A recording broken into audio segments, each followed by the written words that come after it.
So this is on the spur of Missionary Ridge.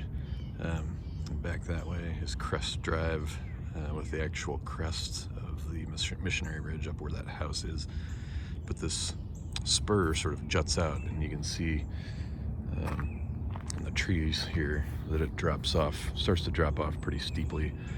And the Confederates of Waters' Alabama battery had guns placed here. But because this was so steep, and there's trees here, but if these trees weren't here, you'd have a huge vista out over the city of Chattanooga in the distance. I'm not sure what the historic tree line was like at the time here, and here's the 2nd Minnesota monument. That they were the regiment that charged up the slope and captured these guns up here at the top. But part of what was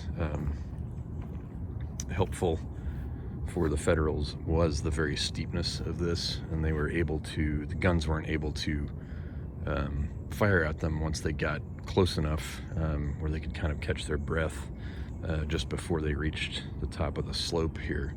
And so that was part of why Missionary Ridge was as successful as it was for the Federals. If it was a long, slow, gradual slope, they would have been annihilated. But it was very steep, and so in a lot of cases, especially for the artillery, they could not fire down on the rebels coming, or the Federals coming up the slope. So it worked to their advantage that it was so steep. They were able to all pause basically before they got to the top and then rush over the top.